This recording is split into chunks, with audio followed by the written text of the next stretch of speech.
Cek cek cek. Hai hai hai. Halo semuanya, gimana nih puasanya hari ini? Lancar-lancar aja ya guys ya.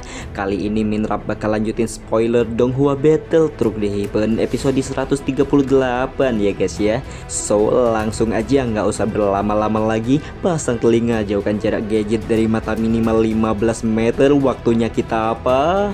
Meluncur.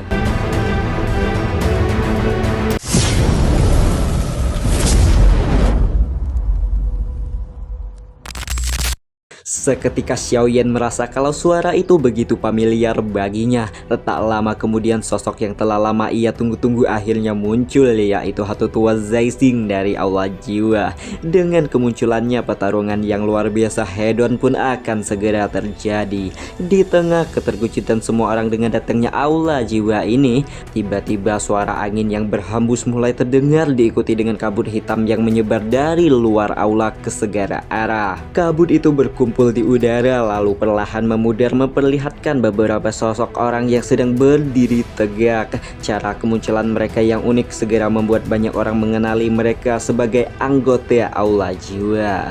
Jantung banyak orang pun mulai dak-dikduksan menyadari siapa yang baru saja tiba. Kehadiran Aula Jiwa hanya akan semakin memperumit situasi yang sudah kacau ini. Sementara itu tatapan Xiaoyan tertuju ke udara dengan tersenyum dingin yang semakin jelas di raut wajahnya. Ia memperhatikan pria tua itu, terutama tangan kanannya yang kini sudah buntung.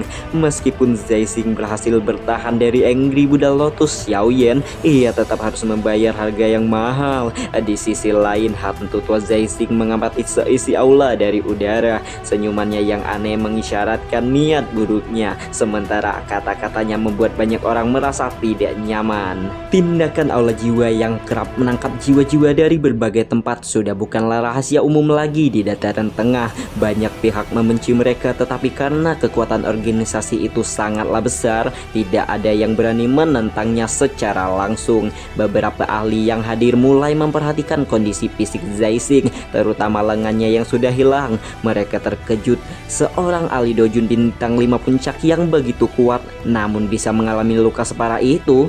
Saat menyadari tatapan yang tertuju padanya, ekspresi Zaising berubah menjadi sangat dingin dan sedikit tidak senang. Namun ketika matanya memperhatikan seisi aula, ia pun tiba-tiba berhenti. Geraman yang penuh niat membunuh pun menggema di aula, menunjukkan keterkejutannya yang luar biasa. Kini semua mata pun beralih ke arah Xiaoyan yang berdiri di antara mereka. Keberadaan Xiaoyan yang menjadi kejutan besar bagi Zaising, dan wajahnya kini dipenuhi kemarahan. Ingatan tentang lengannya yang hancur oleh Xiaoyan pun membakar amarahnya. Luka-lukanya memang telah sembuh, tapi kehilangan lengan adalah penghinaan yang tak bisa ia lupakan. Seruan penuh kebencian dari Zaising membuat semua orang terkejut. Mereka sulit percaya bahwa pemuda itu mampu memutuskan salah satu lengan seorang ahli kuat Zaising. Beberapa tokoh terkemuka mulai menilai ulang kekuatan Xiaoyan, bahkan beberapa di antaranya tampak tercengang. Di sisi lain, Tang Zhen yang berada dekat dengan Xiaoyan pun tertegun. Ia tidak menyangka pemuda ini memiliki kekuatan yang segitu besarnya, jauh melebihi apa yang terlihat dari permukaan. Tubuh Hantu Tua Zaising yang bergetar sebelum berubah menjadi asap hitam yang langsung melesat menuju Xiaoyan dan mengabaikan tatapan aneh yang tertuju pada dirinya. Tekanan besar yang muncul menciptakan suara gemuruh membuat orang-orang di sekitar mundur, menciptakan ruang spasial di sekitaran kelompok Xiaoyan. Melihat Hantu Tua Zaising yang menerjang dengan penuh amarah, Xiaoyan segera mengepalkan tangannya. 3 api surgawi muncul di depannya, menyebabkan suhu di aula meningkat drastis. Tubuh Hantu Tua Zaising yang tengah melaju berhenti di udara seolah terbakar oleh panas yang tinggi. Ketakutan mulai menguasai pikirannya. Pengalaman pahitnya sebelumnya dengan kekuatan Angry Buddha Lotus masih terngiang-ngiang dalam ingatannya. Dalam situasi ini ia menyadari bahwa misinya sangatlah penting. Jika gagal, hukuman berat dari kepala Aula Jiwa pasti menantinya. Di dalam benaknya ia menimbang kemungkinan-kemungkinan yang ada. Banyak ahli yang di sekitar Xiaoyan untuk menyingkirkannya bukanlah tugas yang mudah. Jika ia mengerahkan terlalu banyak kekuatan, ia bisa kelelahan dan kehilangan kesempatan menghadapi ancaman lain. Dengan penuh pertimbangan, ia akhirnya mengontrol amarahnya dan menahan niat membunuhnya. Namun tatapannya tetap tajam ke arah Xiaoyan sebelum akhirnya memutuskan untuk mundur sejenak. Ia mengepaskan lengan bajunya dan kembali ke barisan, memanggil para ahli dari Aula Jiwa untuk bersiap-siap. Meskipun banyak yang tidak menyukai kehadiran mereka yang sombong, tapi tidak satupun yang berani menyuarakannya ketidakpuasan mereka. Dalam diamnya Xiaoyan terus mengamati situasi, matanya mengamat seisi aula sebelum akhirnya berhenti pada pasukan boneka spiritual yang berjajar di dalamnya. Ia sadar bahwa siapapun yang pertama kali mendapatkan harta karun ini akan segera menjadi musuh semua orang di tempat itu. Para ahli yang berkumpul tidak akan segan-segan bertindak, bahkan seorang sekuat hantu tua Zaizing pun bisa berada dalam bahaya jika mereka menyerang bersamaan. Di lain sisi aula, Tang Zhen memperhatikan sikap Xiaoyan dengan penuh pertimbangan. Ia terkesan dengan ketenangan yang ditunjukkan oleh pemuda tersebut meskipun dihadapkan dengan godaan harta karun yang banyak. Selain bakat pelatihannya yang luar biasa dan keterampilan alkemisnya yang mengagumkan, Xiaoyan juga menunjukkan kedewasaannya dalam berpikir dan mengambil keputusan. Keputusan lembah api pembakaran untuk berteman dengannya nampaknya merupakan langkah yang tepat. Xiaoyan sendiri nampaknya tidak menyadari bahwa Tang Zhen sedang menilai tindakannya. Fokusnya hanyalah tertuju pada glester cahaya yang menggantung di udara. Cahaya yang menyelimuti benda-benda di dalamnya mulai meredup, menandakan bahwa segelnya akan segera lenyap. Tiba-tiba 10 glester cahaya itu bergetar hebat. Cahaya menyilaukan pun meletus-letus dan dalam sekejap gulungan-gulungan yang tersimpan di dalamnya berubah menjadi sinar cahaya yang berhamburan ke segala arah.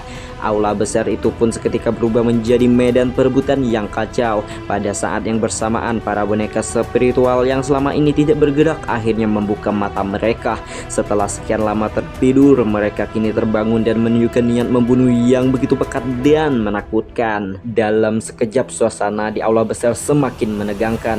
Gulungan-gulungan itu berpencar dengan aura kuno yang menarik perhatian para ahli yang ada di sana. Ketika cahaya mulai meredup, aula sempat terdiam sebelum akhirnya ledakan suara riuh pun menggema di seluruh penjuru. Gelombang demi gelombang energi meledak di udara. Banyak sosok-sosok bergerak secepat kilat mencoba merebutkan gulungan berharga itu tanpa mempedulikan kesemelatatan mereka. Namun gulungan-gulungan itu nampaknya memiliki kesadaran diri sendiri, menghindari tangan-tangan yang berusaha untuk menangkapnya. Pertempuran sengit pun pecah di udara, membuat banyak ahli terjatuh dalam sekejap. Di tengah-tengah kekacauan, beberapa paksi besar memilih untuk menahan diri. Mereka menunggu hingga para pesaing kelelahan sebelum bergerak. Sementara itu, suara tajam tiba-tiba menggema membuat semua mata tertuju pada boneka spiritual yang kini telah sepenuhnya terbangun.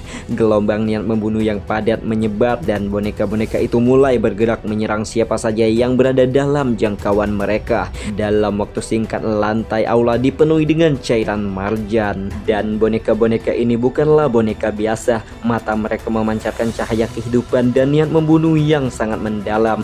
Mereka adalah boneka manusia purba yang diciptakan dengan metode yang sangat kejam dengan menyegel jiwa seorang ahli ke dalam tubuh mereka. Ini membuat mereka lebih berbahaya karena mampu menggunakan keterampilan bertarung yang kompleks.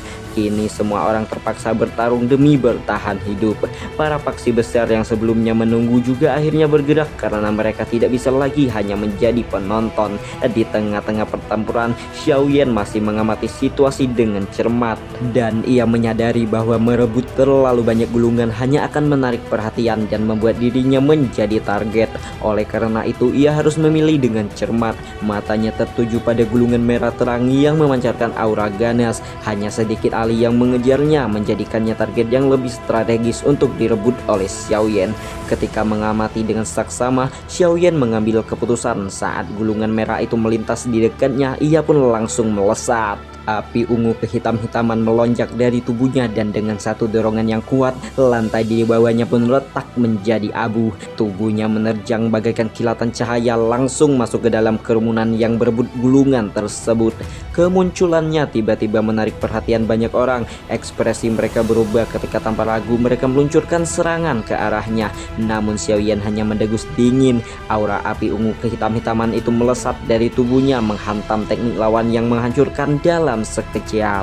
Beberapa serangan yang tersisa mengenai para penyerang membuat mereka terbakar dan jatuh ke tanah. Melihat serangan brutal itu, beberapa ahli yang siap menyerang memilih untuk mundur. Namun seorang elit Dozun yang sejak awal telah mengincar gulungan merah itu menunjukkan ekspresi gelap.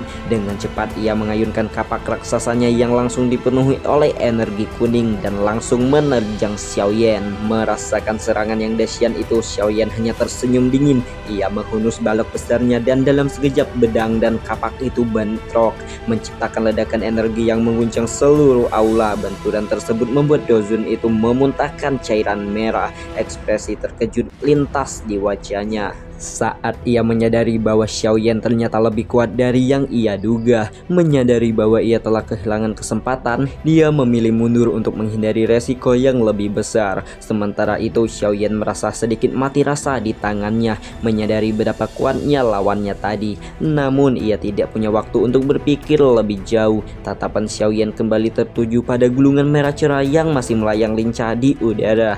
Meski banyak ahli yang berusaha merebutnya, tidak ada yang berhasil menyentuhnya sedikit pun. Bahkan beberapa yang sudah dekat pun justru mengalami luka yang parah akibat serangan balik dari benda itu. Tanpa ragu Xiaoyan kembali melesat ke depan dengan kecepatan yang luar biasa. Siapapun yang mencoba menghalangi jalannya langsung terhempas jauh. Dalam sekejap ia sudah berada sangat dekat dengan gulungan itu. Namun tiba-tiba pada saat yang bersamaan, hampir 100 ahli yang melancarkan serangan gabungan menciptakan tekanan yang luar biasa head-on. Bahkan ekspresi Xiaoyan sedikit berubah menghadapi serangan besar-besaran itu. Dengan satu serangan cepat, tangannya meraih gulungan merah menyala yang melayang lincah di udara tersebut. Tepat saat itu serangan dahsyat Daochi hampir saja menghantamnya, menyebabkan ruangan di sekitarnya berfluktuasi hebat. Dalam sekejap Tianhuo, Yixian, Qinglin, dan yang lainnya pun muncul dan membentuk perisai energi yang tebal untuk menahan gelombang serangan gabungan dari para elit tersebut. Ledakan energi menghantam perisai menciptakan bentrok kekuatan yang sangat hedon, akan tetapi perisai itu tetaplah bertahan. Saat rekan-rekannya sibuk menahan serangan, Xiaoyan kembali mencoba meraih gulungan tersebut. Namun begitu jari-jarinya hampir menyentuhnya, gulungan itu melesat ke depan dengan sangat cepat. Dengan ekspresi dinginnya, Xiaoyan mengulurkan tangannya sekali lagi, menciptakan retakan ruangan spasial yang menjebak gulungan itu. Dengan kekuatan hisap yang luar biasa, ia menarik ke dalam genggamannya. Namun tepat ketika ia hampir menggenggam gulungan itu, sebuah tangan lain mencengkramnya dari sisi yang berlawanan. Xiaoyan segera menyadari bahwa sosok di hadapannya adalah Chen Tian, pemimpin sekte Xuanming. Dengan wajah yang dingin, Chen Tian meluncurkan pukulan keras ke arah Xiaoyan.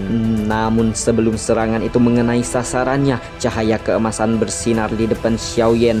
Pukulan Chen Tian justru menghantam boneka balerina Xiaoyan yang tiba-tiba saja muncul, menimbulkan suara benturan logam yang sangat keras. Ekspresi Chen Tian langsung berubah. Ia menarik kembali tinjunya dengan cepat, tetapi boneka balerina Xiaoyan membalas dengan pukulan yang sama dahsyatnya. Merasa terancam, Chen Tian terpaksa melepaskan gulungan tersebut dan mundur dengan cepat. Xiaoyan segera mengambil kesempatan itu untuk meraih gulungan, membungkusnya dengan api ungu kehitamannya yang mengalir dari telapak tangannya tersebut. Perlawanannya pun melemah hingga akhirnya lenyap sepenuhnya. Setelah memastikan gulungan itu aman dalam cincin penyimpanannya, Xiaoyan menghela napas lega. Namun aura kuat dan mengintimidasi meledak dari tubuhnya membuat para ahli di sekitarnya semakin waspada. Menyadari bahwa mereka tidaklah lagi memiliki kesempatan, mereka perlahan mundur untuk mencari peluang lain. Setelah memastikan tak ada ancaman lagi, tatapan Xiaoyan pun berubah dingin tertuju pada Chen Tian yang kini tampaknya kesulitan menghadapi boneka balerina Xiaoyan. Sejak pertama kali Chen Tian memimpin pasukan besar untuk menangkapnya di Menara Pil, Xiaoyan telah menyimpan dendam yang sangat besar terhadapnya. Namun saat itu kekuatannya masihlah berada di ranah Dozong, sehingga membuatnya sulit untuk menandingi pria tersebut. Kini situasi berbeda. Dengan Chen Tian yang kembali menyerang tanpa ragu, Xiaoyan tak berniat menunjukkan belas kasihan.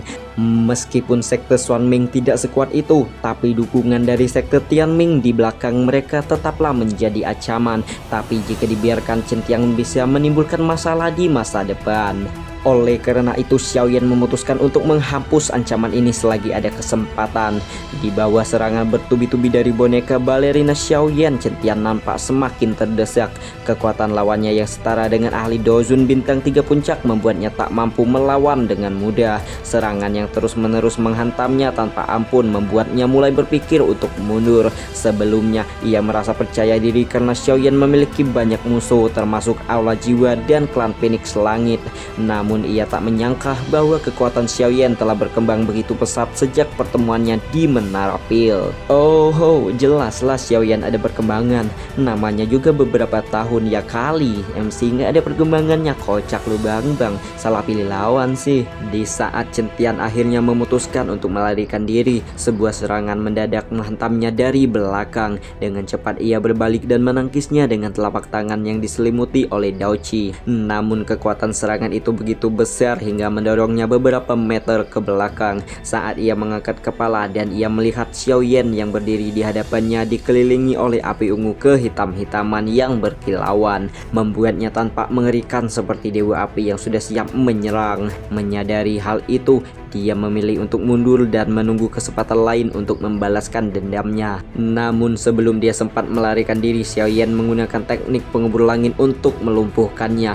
Ia segera merasakan ancaman yang luar biasa tetapi sudah terlambat untuk bereaksi. Sebuah pukulan keras menembus pertahanannya membuatnya memuntahkan dahak merah.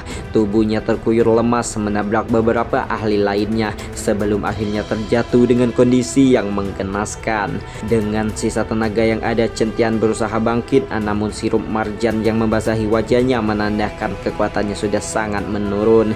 Tak lama tubuhnya kembali ambruk dan meninggoy. Dan ini adalah konsekuensi yang harus diterima oleh Chen karena telah memilih Xiaoyan sebagai musuhnya. Tak lama kemudian Xiao Yixian dan yang lainnya pun tiba. Xiaoyan melirik ke arah Yixian yang sudah berhasil memancing orang-orang untuk menjauhi pertempuran mereka. Sementara itu paksi-paksi lain juga sudah mendapatkan beberapa teknik hebat seperti klan Phoenix Langit dan juga Pavilion Angin Petir yang sudah berhasil mendapatkan gulungan yang berharga. Sementara itu lembah es dan lembah api pembakaran juga mempelore barang bagus yang beberapa gulungan lainnya jatuh ke tangan ahli kuat yang lain. Itulah yang dikatakan Tianhuo kepada Xiaoyan. Akan tetapi Xiaoyan malah curiga dengan adanya sesuatu yang janggal dengan gulungan-gulungan itu. Xiaoyan ragu apakah gulungan itu benar-benar berisi teknik Dao tingkat tinggi. Dia menduga bahwa semua paksi sudah tertipu. Ketika Xiaoyan mengatakan hal itu, Xiao Yixian dan yang lainnya tanpa terkejut lalu mempertimbangkan kemungkinan tersebut. Namun di tengah-tengah diskusi, pandangan Xiaoyan tiba-tiba tertuju pada kelompok Aula Jiwa. Hantu tua Zaising dan beberapa antek Aula Jiwa terlihat bergerak dalam formasi khusus dan perlahan mendekati kerangka elit Doseng yang duduk di kursi batu tersebut. Melihat ini, Tianhuo menyadari bahwa tujuan Aula Jiwa bukanlah gulungan-gulungan tersebut, melainkan itu adalah kerangka Doseng yang ada di sana. Xiaoyan mengamati dengan teliti, kemudian matanya menatap fokus. Sebuah pandangan yang mengejutkan terpampang di hadapannya. Jari kerangka tersebut tiba-tiba bergerak. Xiaoyan pun langsung waspada akan hal tersebut dan dia bergumam, apakah kerangka Doseng ini masih hidup? Kalian pasti penasaran. Nah lo, apakah benar kerangka Doseng itu masih hidup? Yo, pastinya kita akan tahu pada video selanjutnya. Komen jika ingin video selanjutnya Mimin upload lebih cepat. Hehehe. Jangan lupa subscribe dan like-nya juga ya guys ya, supaya channel ini bisa berkembang. So, sampai sini dulu guys video kali ini. Bye bye.